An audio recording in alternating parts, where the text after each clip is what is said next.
You have been brainwashed, not by a cult, not by propaganda, not by anyone who meant you harm. You have been brainwashed by your own mind. And right now, at this hour, while the world sleeps and you lie awake with that familiar tightness in your chest, that jaw you did not realize you were clenching, that endless loop playing the same worried thoughts over and over, you already know this is true. You have tried to stop it. You have tried to think positive. You have tried to ignore it, to push through it, to simply not think about it. And yet, here you are, exhausted but unable to rest. Knowing a thought is irrational and being completely unable to stop it anyway. You know this feeling, don't you? You are not broken. You were simply never shown how the mind actually works. And tonight, that changes. Because the same mechanism that built your prison can build your freedom. The same process that trained your mind to torment you can train it to serve you. Stay with me. I am going to show you exactly how. To understand how to retrain the mind, you must first see clearly how it was trained in the first place. Let me share with you a story that a teacher once told a student who came to him with exactly the same struggle you carry now. There was once a young monk who came to his teacher in great frustration. "Master," he said, "I cannot control my thoughts.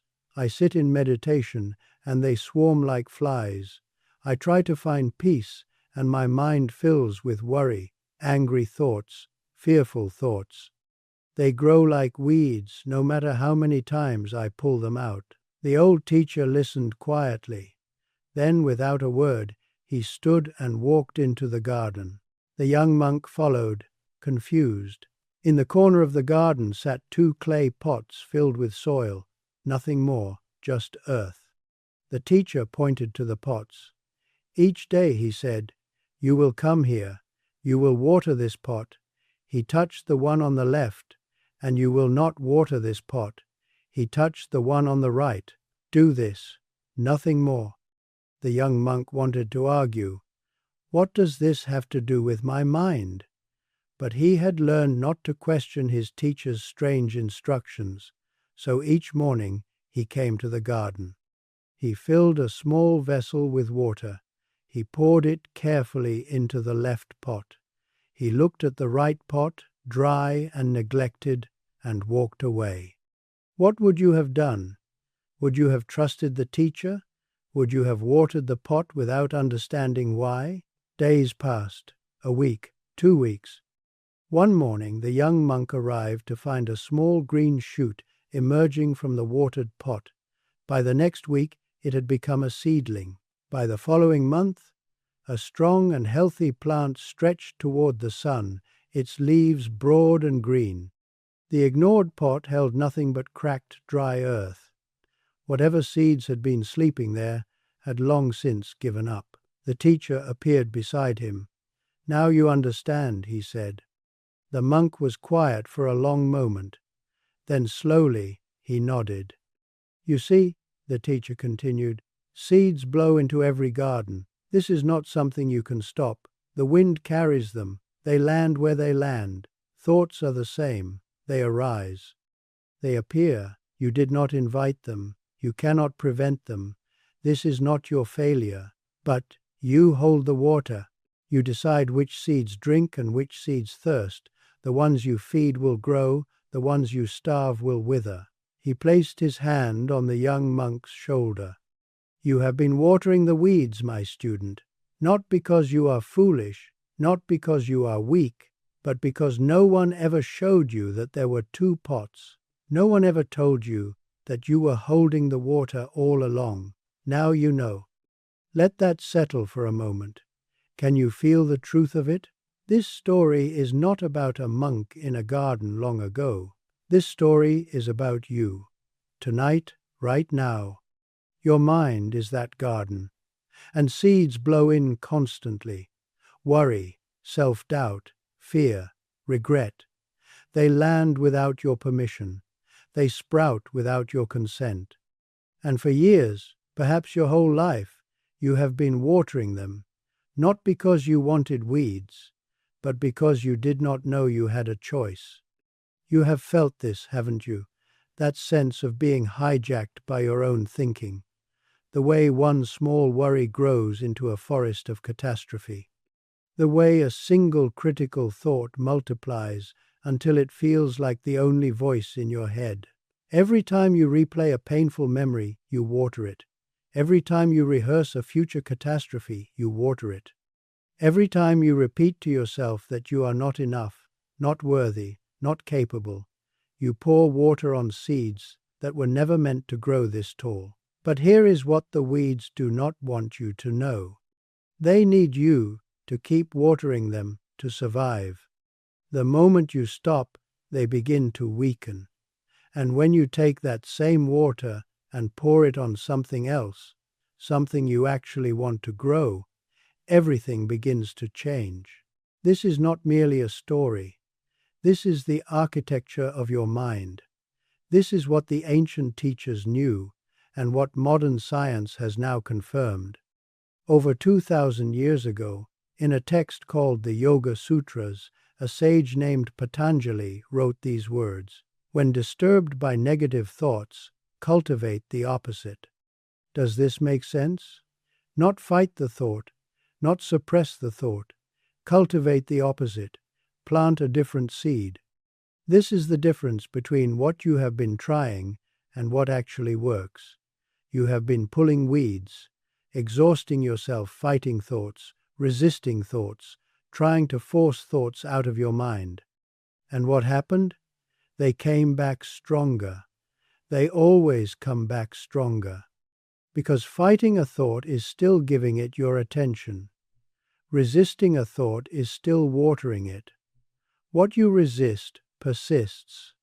What you replace releases. This makes sense, doesn't it? The sages understood something that neuroscience has only recently confirmed. Your brain is not fixed. It is not a machine that was built once and cannot be changed. Your brain is more like clay that never fully hardens. It is always being shaped by what you repeat. The scientists have a word for this. They call it neuroplasticity. But the simple truth, the truth that matters to you right now, is this: what fires together, wires together. You have experienced this. Think of any skill you learned. The first time was hard, awkward, uncertain. The 100th time was automatic. Your hands knew what to do before your mind could think. Yes? Every thought you think creates a small electrical pathway in your brain. Think that thought again, and the pathway gets a little stronger. Think it 100 times, and it becomes a well-worn road. Think it 1,000 times, and it becomes a highway your mind travels without even being asked. Imagine walking through a forest every day. At first, there is no path, just undergrowth, resistance, difficulty with every step. But walk the same route again tomorrow, and the day after, and the week after that. What happens? A trail forms, the grass flattens, the way becomes easier to find, easier to walk. Eventually you could walk it in your sleep. This is exactly what happens in your brain. The thoughts you repeat become pathways. They become the default routes your mind travels automatically.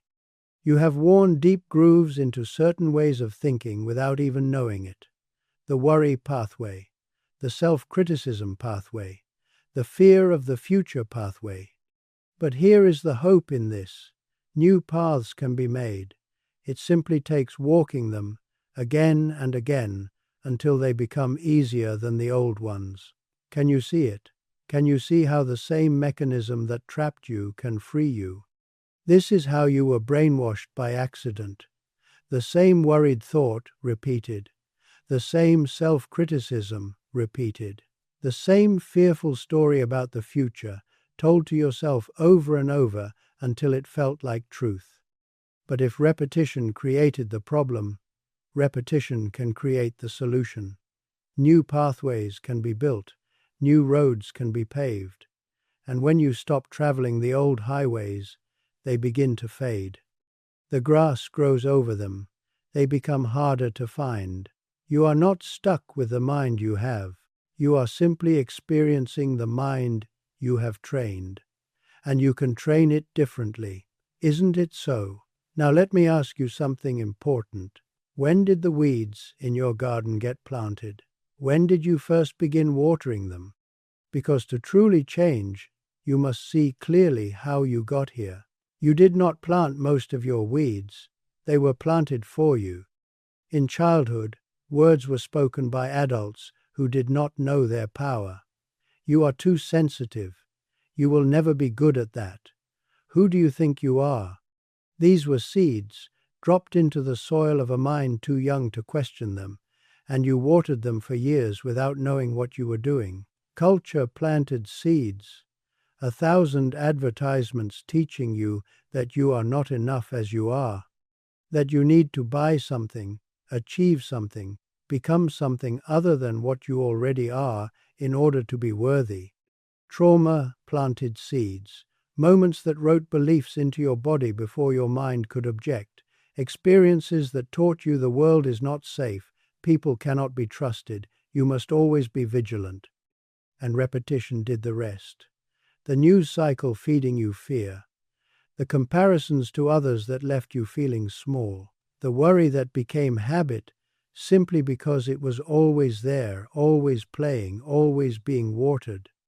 You were brainwashed, but you were not a willing participant. A child cannot defend against a belief spoken by someone they trust.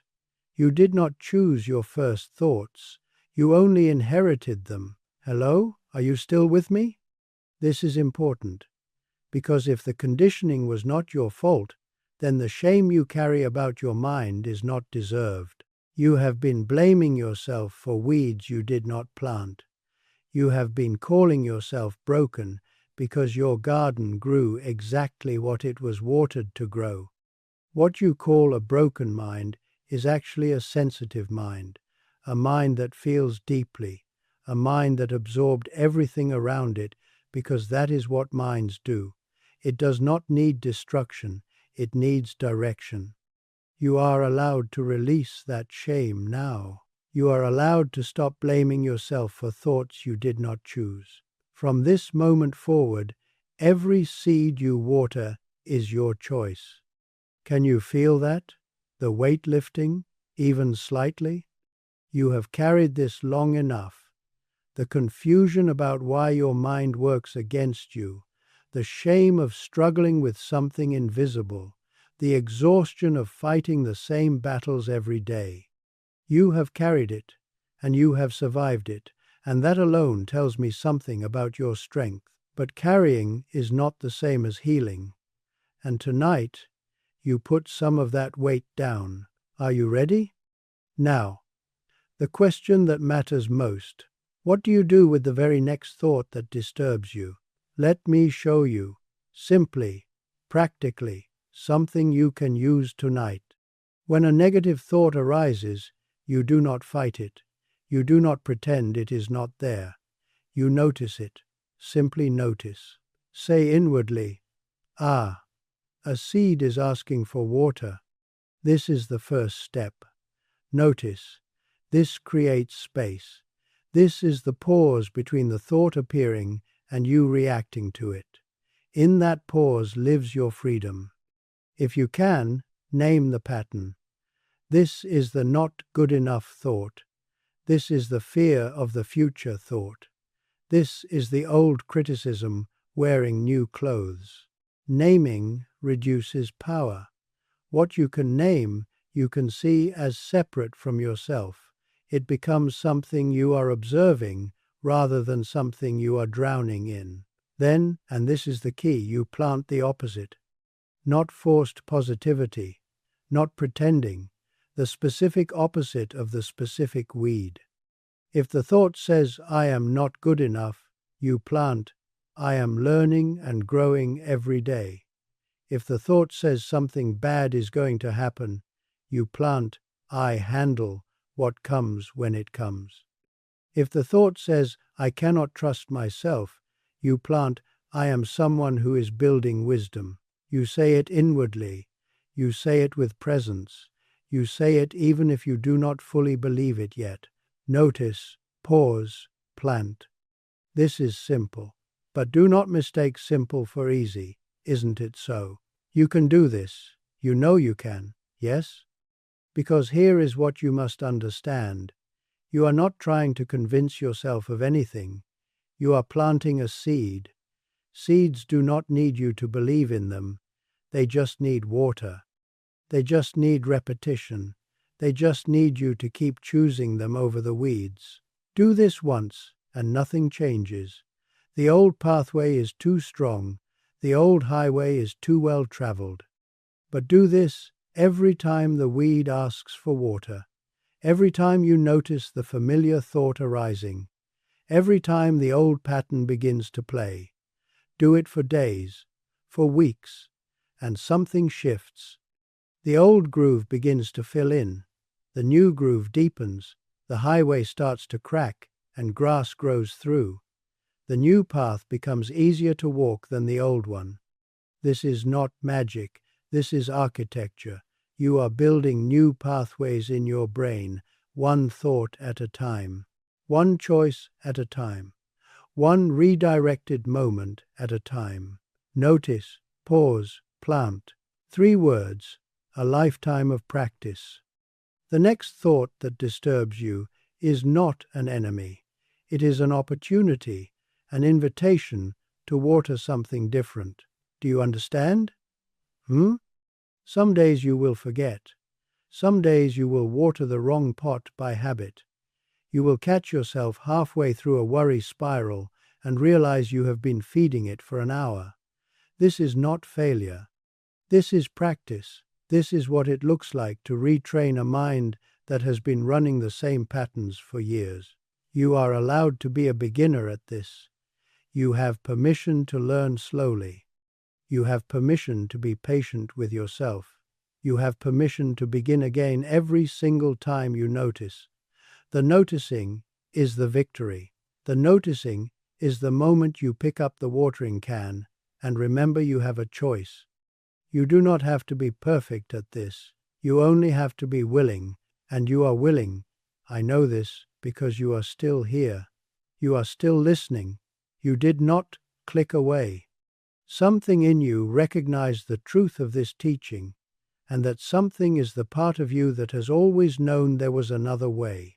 You came here wondering how to control your mind. Now you know. Not control through force. Not control through suppression. Not control through war. Control through cultivation.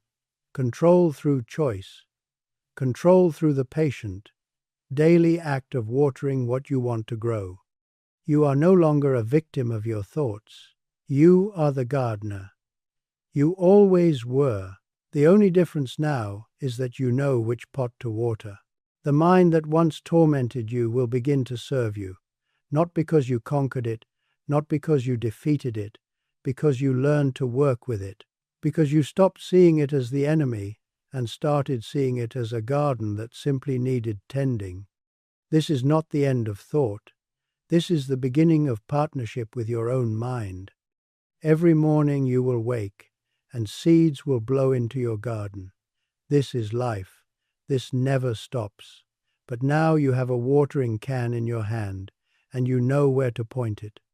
You are not broken. You have never been broken. You were simply trained by accident. Now you train yourself on purpose. This is what it means to brainwash yourself.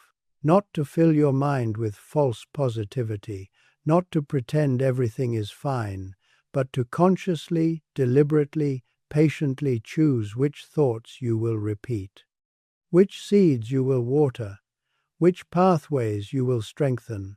You have everything you need to do this. You have always had everything you need: the awareness to notice, the capacity to choose, the patience to repeat. Now you remember. Go gently, go patiently. Do not expect the garden to transform overnight. The weeds took years to grow this tall. They will not vanish in a day, but they will weaken, they will fade. And in their place, new growth will emerge. Water the flowers, and may your inner garden become a place of peace you never have to escape from, because it is finally, truly yours. Before you go, I want to ask you something. What is one thought, one weed, that you are ready to stop watering, and what opposite seed will you plant in its place? Write it below. Say it out loud. Make it real. Because the moment you name it is the moment you take back your power. Be well.